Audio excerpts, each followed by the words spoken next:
अरे मंजू, तुमने देखा क्या?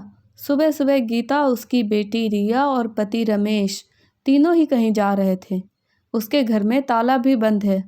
गीता की पड़ोसन मंजू दूसरी पड़ोसन गायत्री से बोली, तुमने आज देखा?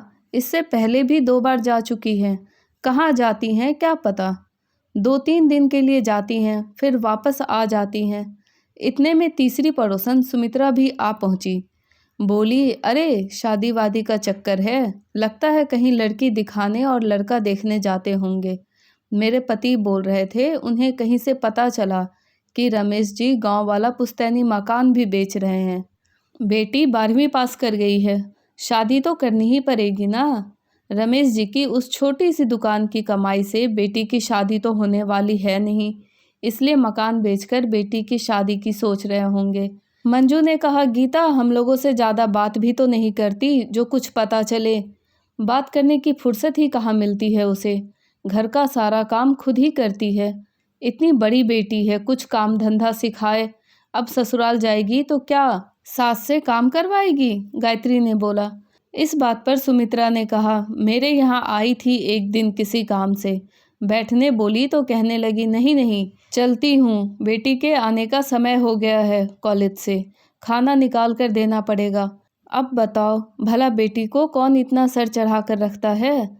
जाने भाई, जिसकी बेटी है, ससुराल से शिकायत आएगी तब समझ में आएगा। 3 दिन बाद गीता, रिया और रमेश वापस आए।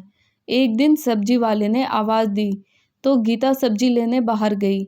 वहीं मंजू, गायत्री और सुमित्रा भी सब्जी खरीद रही थी। तीनों के मन में सवाल का कीड़ा जोरों से दौड़ने लगा था। उन लोगों से रहा नहीं गया। मंजू पूछ पड़ी, तुम लोग कब आई? देखी थी तुम लोगों को, सुबह सुबह कहीं जा रही थी। गायत्री बोली, होता है किसी किसी लड़की का लग्न भारी होता है तो शादी में समस्या आती है।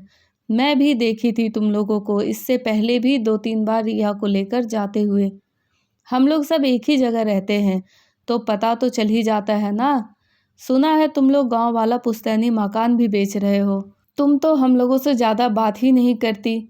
हमारे कुछ रिश्तेदार हैं तुम्हारे गांव के तरफ, कहो तो उन लोगों से बात करूं तो अच्छी कीमत भी लग जाएगी मकान की। भाई बेटी की शादी वाली बात है, हम सब का भी कोई फ़र्ज़ तो बनता है। गीता को समझ में आ गया कि उन लोगों का बार बार बाहर जाने से यह अफवाह फैल गई है कि हम लोग रिया की शादी को लेकर परेशान हैं। गीता बोली, तुम लोगों से ये किसने कह दिया कि हम लोग रिया की शादी को लेकर परेशान हैं? अभी तो मात्र 12वीं ही पास की है, अभी उसकी शादी की तो हम लोग सोच भी नहीं सकते। उसने बीटेक के लिए बहुत सारे कॉलेज में फॉर्म भरी है, हम लोग उसी का एग्ज़ाम दिलाने उसे लेकर जाते हैं। तुम लोग तो जानती हो इन सब पढ़ाई में खर्च भी बहुत आता है, जो इनकी दुकान की कमाई से संभव तो है नहीं। इसलिए हम लोग गांव वाला मकान बेटी की पढ़ाई के लिए बेच रहे हैं।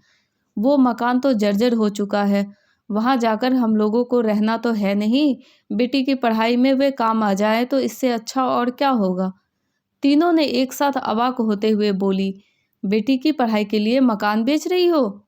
अरे बेटी की पढ़ाई के लिए कौन मकान बेचता है। शादी के लिए बेचे तो कोई समझ में आता है, लेकिन पढ़ाई के लिए? गीता ने इस बात पे कहा, जिसकी समझ जितनी होगी उतनी ही समझेगा ना।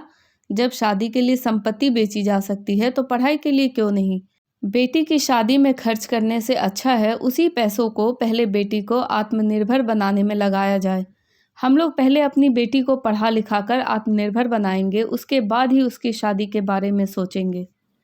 गीता के जवाब के साथ रिया की शादी का अफवाह भी समाप्त हो गया और तीनों पड़ोसन को मुंहतोड़ जवाब भी मिल गया। आशा करती हूँ कि आपको कहानी पसंद आई होगी। कहानी पसंद आए तो प्लीज़ लाइक, शेयर, सब्सक्राइब करना ना भूलें और इस कहानी के बारे में आपकी क्या राय है हमें कमेंट करके ज़रूर बताएं। Thank you.